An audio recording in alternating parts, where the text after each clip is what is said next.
نحمده ونصلي على رسوله الكريم اما بعد فاعوذ باللہ من الشیطان الرجیم بسم اللہ الرحمن الرحیم وما خلقت الجن والانس الا لیعبدون صدق اللہ العظیم۔ میرے بھائیو، دوستو، بزرگو، اللہ رب العزت نے میری اور آپ کی کامیابی اپنے پورے کے پورے دین میں رکھی ہے، اور یہ دین میری اور آپ کی زندگیوں میں کس طرح آئے گا، اس کا طریقہ اللہ تعالیٰ نے اپنے کلام مجید میں بیان فرمایا ہے۔ تو ہمیں چاہیے کہ ہم قرآن مجید کو سیکھ کر اللہ تعالیٰ کے دین پر پورا عمل کرنے والے بن جائیں۔ تو جیسا کہ آپ سبھی لوگوں کو یاد ہوگا کہ پچھلی مرتبہ ہم نے الف لام میم مکمل پڑھ لیا تھا، یعنی پہلا سپارہ۔ تو آج ہم لوگ دوسرا سپارہ شروع کرنے جا رہے ہیں، یعنی سورہ بقرہ کا رکوع نمبر 17۔ تو اللہ تعالیٰ سے دعا ہے کہ اللہ تعالیٰ ہمیں اس کو صحیح طرح سے سننے، اس کو سمجھنے اور اس پر عمل کرنے کی توفیق عطا فرمائے۔ تو چلیے شروع کرتے ہیں۔ بسم اللہ الرحمن الرحیم۔ سیقول السفہاء من الناس ما ولاہم عن قبلتہم التی کانوا علیہا قل للہ المشرق والمغرب یہدی من یشاء الی صراط مستقیم۔ اب یہ بیوقوف لوگ کہیں گے کہ آخر وہ کیا چیز ہے جس نے ان مسلمانوں کو اپنے اس قبلے سے رخ پھیرنے پر آمادہ کر دیا جس کی طرف وہ منہ کرتے چلے آ رہے تھے۔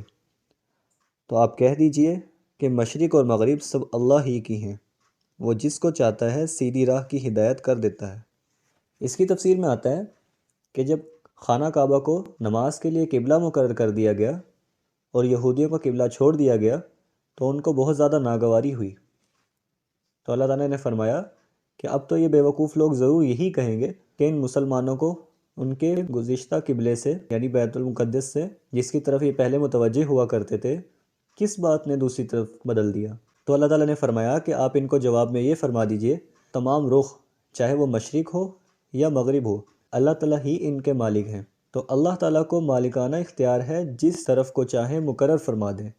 کسی کو منصب اور علت دریافت کرنے کا کوئی حق نہیں ہے۔ شریعت کے احکام کا طریقہ یہی ہے کہ اس پر یقین کیا جائے، لیکن بعضوں کو اس راہ کے اختیار کرنے کی توفیق نہیں ہوتی، وہ خام خواہ علتیں ڈھونڈتے پھرتے ہیں۔ البتہ جس کو اللہ تعالیٰ اپنے فضل سے چاہیں سیدھی راہ بتلا دیتے ہیں۔ تو یہاں پر ان یہودیوں کے اعتراض کے بارے میں بتایا گیا کہ جب اللہ تعالیٰ نے خانہ کعبہ کو قبلہ مقرر کیا تو انہوں نے مسلمانوں سے اعتراض کیا کہ تم نے ہمارے قبلے کو، یعنی جس کی طرف تم پہلے رخ کر کے نماز پڑھتے تھے، اس کو کیوں چھوڑ دیا۔ تو اللہ تعالیٰ نے بتا دیا کہ اللہ تعالیٰ ہی ان تمام رخوں کے مالک ہیں، جس کو چاہے اللہ تعالیٰ مقرر کر دے۔ اس کے بعد اللہ تعالیٰ فرماتے ہیں وَكَذَلِكَ جَعَلْنَاكُمْ أُمَّةً وَسَطًا لِتَكُونُوا شُهَدَاءَ عَلَى النَّاسِ وَيَكُونَ الرَّسُولُ عَلَيْكُمْ شَهِيدًا۔ اور مسلمانوں، اسی طرح تو ہم نے تم کو ایک معتدل امت بنایا ہے تاکہ تم دوسرے لوگوں پر گواہ بنو اور آپ صلی اللہ علیہ وسلم تم پر گواہ بنے۔ اس کی تفسیر میں آتا ہے کہ اے آپ صلی اللہ علیہ وسلم کے اتباع کرنے والوں، ہم نے تم کو ایسی جماعت بنایا ہے جو پہلی جماعتوں سے نہایت ہی معتدل ہے، تاکہ دنیا میں شرف و امتیاز حاصل ہونے کے علاوہ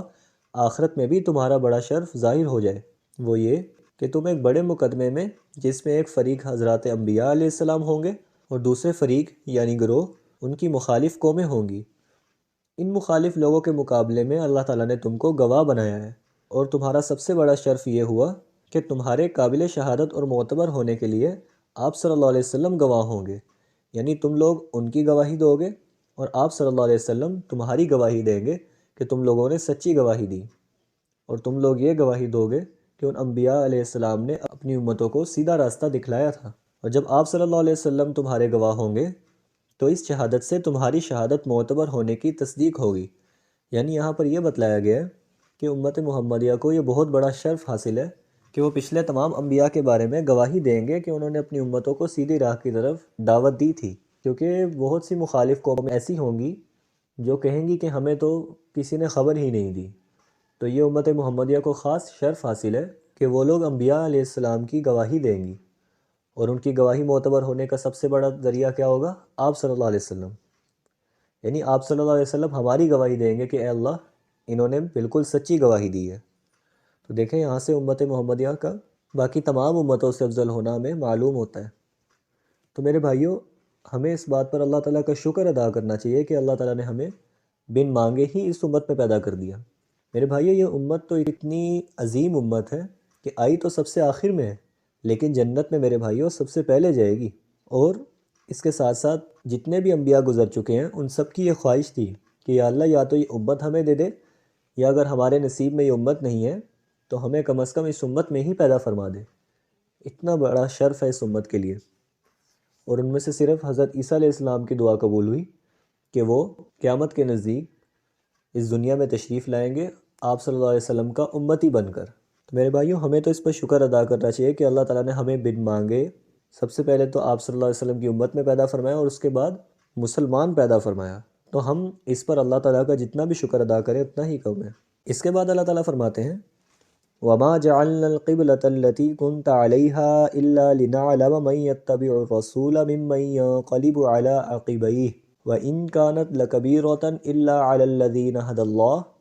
وَمَا كَانَ اللَّهُ لِيُضِيعَ إِيمَانَكُمْ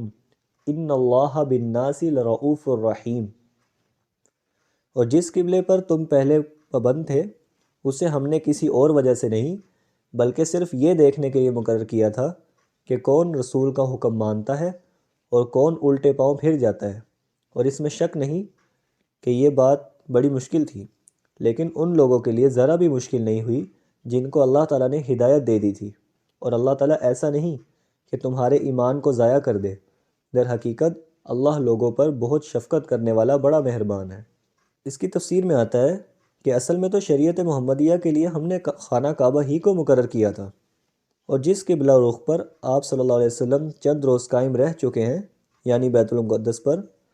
تو وہ تو صرف اس لیے تھا کہ ہم کو ظاہری طور پر یہ بھی معلوم ہو جائے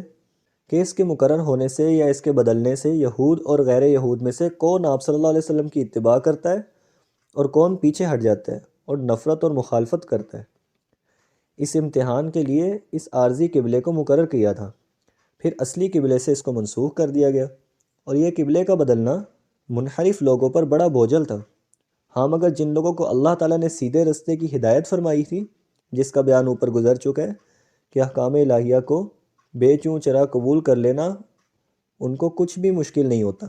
جیسا پہلے اس کو اللہ کا حکم سمجھتے تھے، اب بھی اس کو اللہ کا حکم ہی سمجھیں گے۔ اور ہم نے جو کہا ہے کہ بیت المقدس قبلہ غیر اصلی تھا، اس سے کوئی شخص یہ وسوسہ نہ لائے کہ بس اب تو جتنی نمازیں بھی ادھر رخ کر کے پڑھی ہیں ان کے ثواب میں کمی ہوئی ہوگی، کیونکہ اصلی قبلے کی طرف ہم نے رخ نہیں کیا۔ تو اللہ تعالیٰ نے فرما دیا کہ اس وسوسے کو دل میں نہیں لانا، کیونکہ اللہ تعالیٰ ایسے نہیں ہے کہ تمہارے ایمان کے متعلق اعمال مثلا نماز کے ثواب کو ضائع کر دیں یا ناقص کر دیں، بلکہ اللہ تعالیٰ تو ایسے ہیں کہ لوگوں پر بہت ہی شفیق ہیں اور مہربان ہیں۔ تو ایسے شفیق اور مہربان پر یہ گمان کب کیا جا سکتا ہے کہ وہ تمہارے اعمالوں کو ضائع کر دے گا؟ اور ویسے بھی کسی قبلے کا اصل یا غیر اصلی ہونا تو اللہ تعالیٰ ہی کو معلوم ہے۔ مومنین نے تو دونوں رخوں کو اللہ تعالیٰ کا حکم سمجھ کے قبول کیا تھا، تو ان کے ثواب میں کمی کا ہم کیسے گمان کر سکتے ہیں؟ تو اس سے ہمیں یہ گمان نہیں کرنا چاہیے کہ جتنی بھی نمازیں اس طرف رخ کر کے پڑھی ہیں ان میں ثواب میں کوئی کمی آئی ہوگی۔ اس کے بعد اللہ تعالیٰ فرماتے ہیں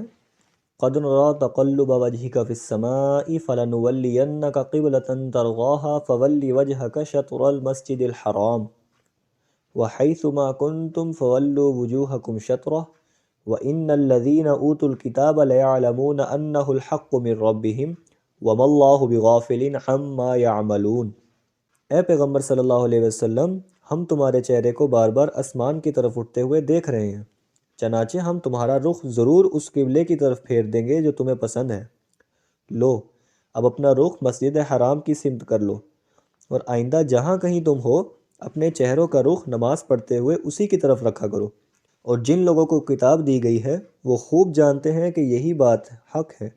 جو ان کے پروردگار کی طرف سے آئی ہے، اور جو کچھ یہ کر رہے ہیں اللہ تعالیٰ اس سے غافل نہیں ہے۔ اس کی تفسیر میں آتا ہے کہ آپ جو دل سے خانہ کعبہ کے قبلہ ہونے کی خواہش رکھتے ہیں اور اسی وحی کی امید میں بار بار آسمان کی طرف نظر اٹھا کر بھی دیکھتے ہیں کہ شاید فرشتہ حکم لے آئے، تو آپ کے منہ کا بار بار آسمان کی طرف اٹھنا ہم دیکھ رہے ہیں، اور چونکہ ہمیں آپ کی خواہش پورا کرنا منظور ہے اسی لیے ہم وعدہ کرتے ہیں کہ آپ کو اسی قبلے کی طرف متوجہ کر دیں گے جو آپ کو پسند ہے۔ پھر اللہ تعالیٰ نے فرمایا لو، پھر ہم حکم دے ہی دیتے ہیں کہ اب اپنا چہرہ نماز میں مسجد حرام کی طرف کر لو۔ اور یہ حکم صرف آپ صلی اللہ علیہ وسلم کے لیے مخصوص نہیں، بلکہ سب لوگ جو بھی پیغمبر صلی اللہ علیہ وسلم کے امتی ہیں جہاں کہیں بھی موجود ہوں، خواہ مدینہ منورہ میں ہو یا اور کسی جگہ میں ہو، یہاں تک کہ خود بیت المقدس میں بھی اپنے چہروں کو مسجد حرام کی طرف کیا کرو۔ اور اس قبلے کے مقرر ہونے کے متعلق یہ اہل کتاب بھی بالعموم اپنی کتابوں کی پیشن گوئی کی وجہ سے نبی آخر الزماں کا قبلہ اس طرف ہوگا یقیناً جانتے تھے، اور یہ جانتے ہیں کہ یہ حکم بالکل ٹھیک ہے اور ان کے پروردگار کی طرف سے ہی آیا ہے، لیکن آپ صلی اللہ علیہ وسلم سے دشمنی کی وجہ سے یہ مانتے نہیں ہیں، اور اللہ تعالیٰ ان کی کاروائیوں سے بے خبر نہیں ہے۔ تو آپ ان کو کہہ دیجئے کہ تمہارا اس سے اعراض کرنا اللہ کے نبی کو کوئی نقصان نہیں پہنچا سکتا۔ اس کے بعد اللہ تعالیٰ فرماتے ہیں